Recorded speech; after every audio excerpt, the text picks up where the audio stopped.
ഇവിടെ നല്ല മഴയാണ് ഗൈസ്. ഞാൻ പറയുന്നത് കേൾക്കാൻ പറ്റുമോന്ന് അറിയില്ല. സോ നമുക്ക് അകത്ത് സംസാരിക്കാം. ചക്ക പൊരിച്ചതിനെ പറ്റി പറയാൻ ലക്ഷദ്വീപിൽ ഇനി ഞാൻ മാത്രമേ ബാക്കിയുള്ളൂ.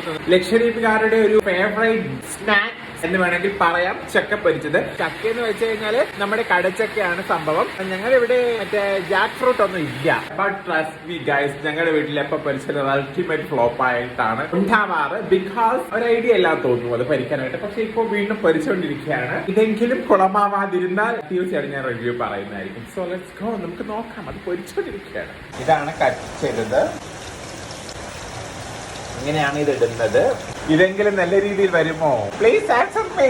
കഴിഞ്ഞ പ്രാവശ്യം ഞാനും ഉമ്മയും തമ്മിലുള്ള ഒരു വീഡിയോ ഇട്ടപ്പോ പലരും കമന്റ് ചെയ്ത് ഉമ്മ സുന്ദരിയാണ്, ചിരി അടിപൊളിയാണ് എന്നൊക്കെ. അന്ന് കിടന്ന കിടപ്പ ഇപ്പോഴാണ് എണീറ്റത്. ഇനിയും ആരും കണ്ണ് വെച്ചേക്കരുത്. ഓക്കെ, നമ്മൾ ഇതിൽ എന്തൊക്കെയാണ് ആഡ് ചെയ്യുന്നത്?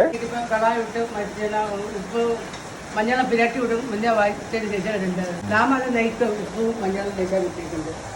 അതായത് ഓരോരുത്തരും ഓരോ രീതിയിലാണ് ഉണ്ടാക്കുന്നത്. ഉപ്പും മഞ്ഞളും പുരട്ടി വെച്ചതിന് ശേഷം ഉണ്ടാക്കുന്നവരുണ്ട്. അപ്പൊ ഞങ്ങളുടെ വീട്ടിൽ ഉപ്പും മഞ്ഞളും നേരെ ആ തിളച്ചുകൊണ്ടിരിക്കുന്ന ഓയിലിനകത്തോട് തള്ളുകയാണ് ചെയ്യുന്നത്. അപ്പൊ നമുക്ക് എന്തായാലും ഇതൊന്ന് ടേസ്റ്റ് ചെയ്ത് നോക്കാം.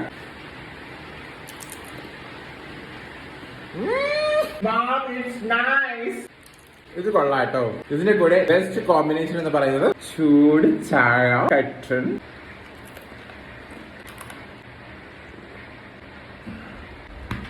It's amazing!